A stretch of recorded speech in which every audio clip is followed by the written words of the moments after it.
me another incentive to act rashly, the temerity of youthful infatuation certainly fit the bill. You see, there was this guy. We'll call him Chadwick. And I had the biggest crush on him for, honestly, probably only a month. So, obviously, it was time for me to confess my feelings. That night, when I was supposed to be in bed, I grabbed a pencil and paper and stayed up late, pouring out my little heart into a love letter. After signing my name at the bottom, I surveyed the 2 pages, front and back, of little Evera's big feelings.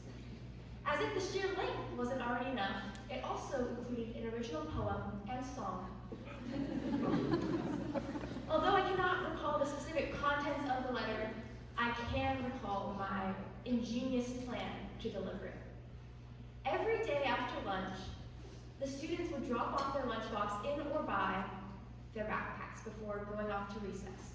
From my masterful observation, I deduced that the best course of action would be to slide my letter into Chadwick's backpack before heading down to the playground as well.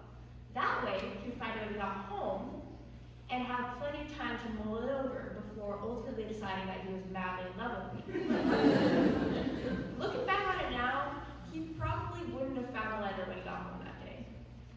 Or the next day. Or the next. Honestly, his best chance of finding out would be cleaning out his freaking backpack at the end of the year. Although I would have preferred that over what happened next. As I smoothly slid my heart into Chadwick's backpack, my friend, we'll call her Olga, peeked around the corner to see if I would be joining the rest of our friends by the play structure. I froze.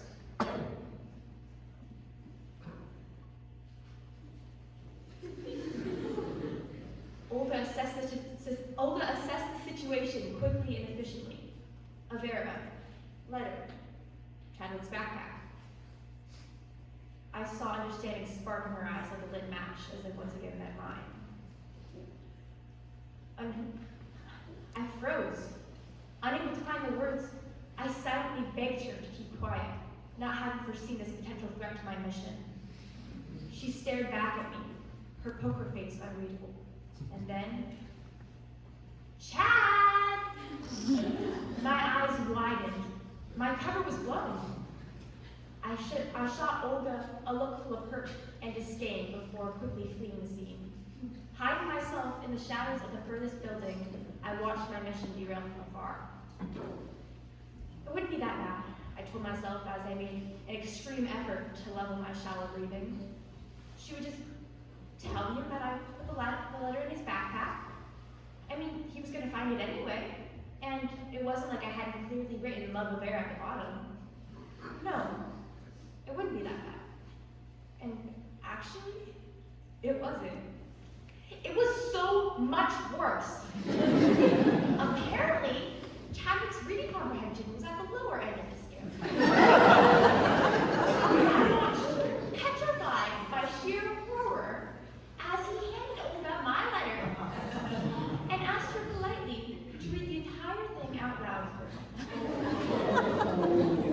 You guys are laughing now, that's not how I felt. The rest of recess was a slow motion blur. The letter made its way to the playground, and Chadwick's friends passed the shards of my heart around as they laughed and teased.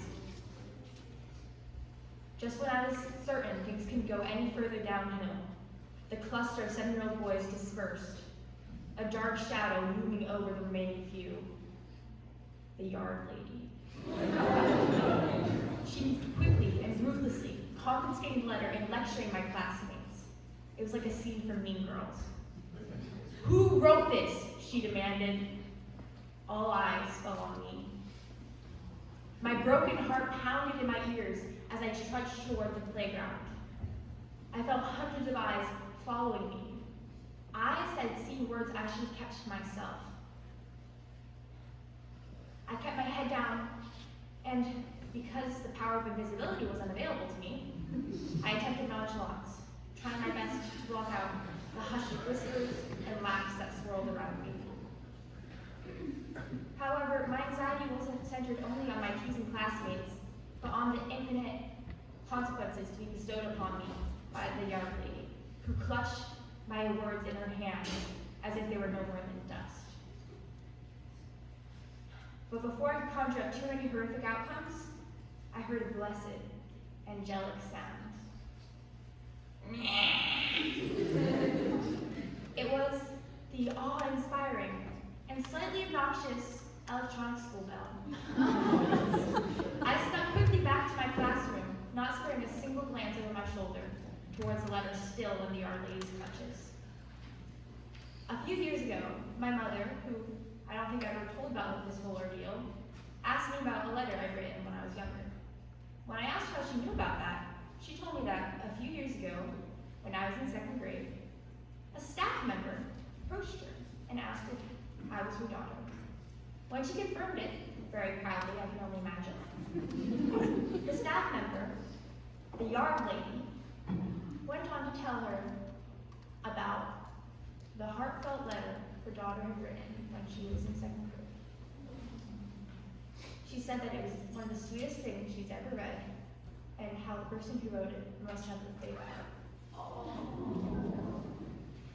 When Chadwick, amongst others, read that letter, I felt so humiliated. The whole situation felt really big to little me. But am I more subtle as a result? No. But do I keep my emotions more confined and inconspicuous? Also no. I'm just me, and second grade Chadwick has no idea what he's missing out on.